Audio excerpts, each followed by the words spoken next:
Doctor صاحب، جادو کی وجہ سے کون سے نفسیاتی مسائل بنتے ہیں اور ان کا علاج ہم کیسے کر سکتے ہیں؟ عدنان بھائی، سب سے پہلے تو یہ ہے کہ جادو کی وجہ سے مختلف طرح کے مسائل بن سکتے ہیں۔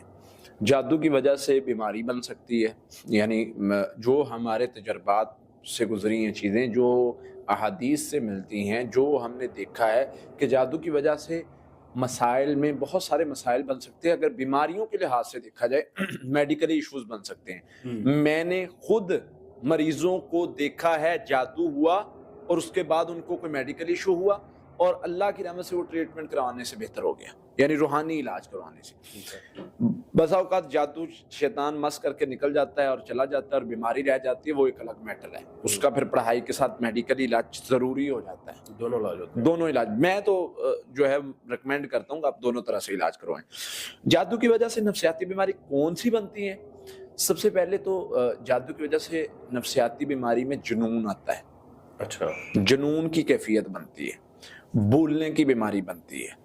پھر اسی طرح سے جادو کی وجہ سے انسان جس کو کہتے ہیں نا، یعنی اگر جنات کے ذریعے جادو ہے تو وہ نیم پاگل اور بدحواس اور اس طرح کی کیفیت بھی اس کو ہو سکتی ہے۔ یہ بھی ایک نفسیاتی مسئلہ ہے۔ جادو جنات کی وجہ سے اس کو وسوسوں کا مسئلہ ہو سکتا ہے، الذی یوسوس فی صدور الناس۔ اب وسوسے نفسیاتی بیماری کون سی بناتے ہیں؟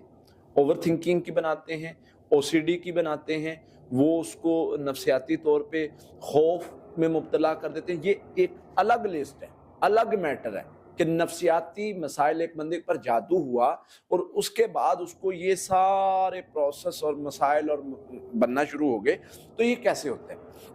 پھر اسی طرح سے آگے ہم اگر چلیں کہ جادو کی وجہ سے، اب جو جادو کی وجہ سے نفسیاتی مسائل والا معاملہ ہے، یا جادو یا جنات کی وجہ سے، اب دیکھتے ہیں ہم قرآن پاک میں اللہ تعالیٰ نے مثال دی ہے، الذین یاکلون الربا لا یقومون الا کما یقوم الذی یتخبط الشیطان من المس۔ شیطان مطلب سود کھانے والے ایسے ہوں گے جیسے شیطان نے چھو کے خیبتی بنا دیا۔ اب پتہ چلا کہ شیطان جب خود چھوتا ہے تو خیبتی انسان بن سکتا ہے، خیبتی بدحواس یعنی نیم پاگل۔ پھر اسی طرح سے وہ حدیث ہے، اللہ کے نبی صلی اللہ علیہ وسلم کے صحابی گزر رہے تھے اور انہوں نے دیکھا کہ کسی کو باندھا ہوا ہے زنجیروں کے ساتھ۔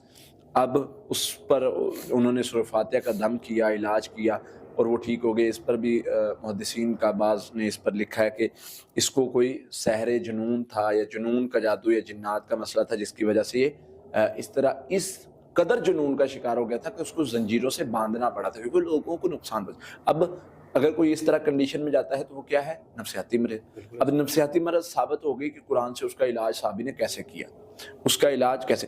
اللہ کے نبی صلی اللہ علیہ وسلم کو جو جادو کا معاملہ محسوس ہوا تھا، اس میں بھولنے والا معاملہ بھی شامل تھا، یعنی کسی ایک کام میں، صرف ایک کام میں، یہ صرف ایک والی بات جو میں کر رہا ہوں نا، یہ کسی وجہ سے کر رہا ہوں، کیونکہ منکرین حدیث کا اس پر اعتراض ہے کہ جی نعوذ باللہ اگر نبی صلی اللہ علیہ وسلم کی اس حدیث کو مان لیا جائے تو پھر تو اس چیز سے انکار ہوتا ہے کہ پتہ نہیں کیا کر نبی صلی اللہ علیہ وسلم نعوذ باللہ۔ فیملی کے کاموں میں سے کوئی ایک کام تھا جو نبی صلی اللہ علیہ وسلم بولتے تھے اور کوئی نہیں، ٹھیک ہے، اور یہ ایک بیماری کی طرح تھا بولنے کا مسئلہ، اور ہر چیز میں حکمت ہوتی ہے، ہمیں سکھانا تھا۔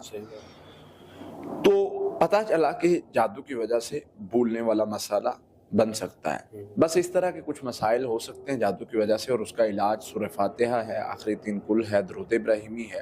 اس کو آپ 33 مرتبہ پڑھیں، پانی پر دم کریں، پانی پئیں، پانی سے منہ دھوئیں، انشاءاللہ اللہ کی رحمت سے، اللہ کے فضل سے اللہ تعالیٰ اس شر سے محفوظ کر لیں گے۔ پانی سے منہ دھوئیں اور اس کے ساتھ پانی کو وہ صبح شام پیتے رہیں، صبح شام پڑھائی کرتے رہیں، اس کے ساتھ سجدہ لمبا کریں۔